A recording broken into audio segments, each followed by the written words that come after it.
A couple of months ago, Nintendo released Wave 1 of 6 of the Mario Kart 8 Deluxe DLC tracks, and I'm here today to rank them. There's a good few tracks on this list, so it's slightly difficult to rank them. Sorry that this is very late, I was just busy doing nothing. But anyway, today's ranking will be based on how fun the tracks are, how they look, and a slight bit of bias. My next video after this may take a while to come out since I'll be going on holiday in a few weeks, so that will be released when I get home. Alright, with all that being said, let's rank Wave 1 of the Mario Kart 8 Deluxe DLC tracks. Starting off the list, we have Tour Tokyo Blur, the worst track of Wave 1, but still a decent one. This track takes you through the streets of Tokyo, who could have guessed? And that's about it. Overall, the track looks very good and has a lot of nice scenery. One thing I do like about this track, along with another track coming up soon, is that the path changes with each new lap, making the race more interesting as it progresses. Once again, Tokyo Blur isn't bad, it just doesn't compare to the rest. Despite being based on the country of France, Tour Paris Promenade is a pretty cool track. It takes you through the streets of Paris and underneath the Eiffel Tower. Like Tokyo Blur, this track takes you on a different route for the last lap, but this time you get to drive the course backwards, something that we only see in Mario Kart Tour. Personally, I think this is really cool and should definitely be implemented into more tracks. Overall, Paris Promenade is alright, but it still doesn't compare to the tracks coming up. Mario Kart 7's Toad Circuit. A track I honestly wish I could rank higher, as I'm one of the few people who really likes this track. But in all seriousness, the only thing that carries this track is the massive Toad balloon. Other than that, the track is very flat and doesn't really have anything else going for it. It's a good starter track for Mario Kart 7, and the music is also very good. I also find it quite funny that people were complaining about the graphics of this track, which I really don't care about, but hey, you're gonna have people complaining no matter what.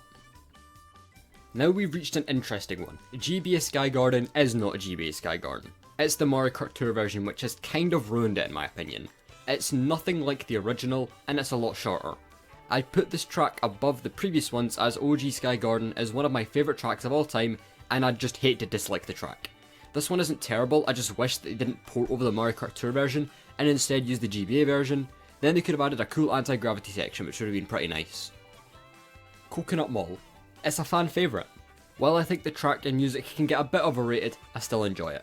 This track could have been put up one or two more places if it weren't for the fact that in the remake, it's lost all its charm from the original. It's as simple as that.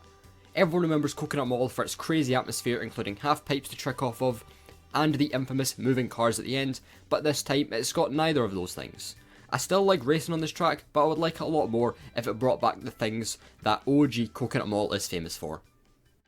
Finally, a Mario Kart Tour remake that's actually really good. N64 Choco Mountain is an amazing track. While its original is very simple, it's been improved immensely.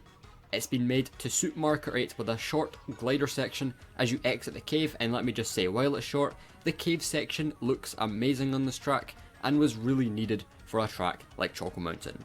Overall, this is a really solid remake and came super close to being number 1 or 2, but in my opinion, it's just not quite there compared to the last two tracks.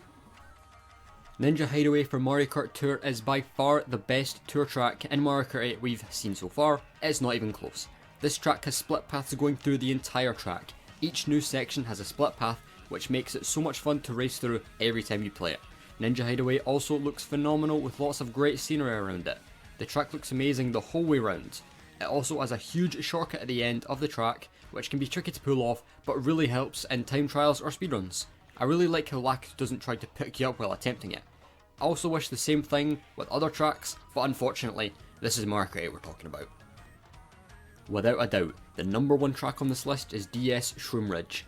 If you saw my most underrated Mario Kart track video, then you'd know that I absolutely love this track. Nintendo didn't actually mess up a track this time, they kind of improved it, but I guess you can't really do much to Shroom Ridge as it has such a simple design. But the ramp on the grass section has been changed to a glider ramp, not super useful, but it's pretty cool. It's also got a cool shortcut near the end of the track, which was a nice addition. I'm actually quite glad not a lot of was changed with this track, as it's already perfect as it is. I've been a fan of Shroom Ridge for a long time, and I'm glad it finally got the attention it deserves. Thanks a lot for watching the video, I hope you enjoyed it. Let me know what your favourite DLC track from Wave 1 is in the comments, I'd love to hear what you all think. Like I said at the start, the next video may take a while to come out as I'm going on holiday in a few weeks, so my next video will be released when I get home. Once again, thank you very much for watching, and I will see you all soon.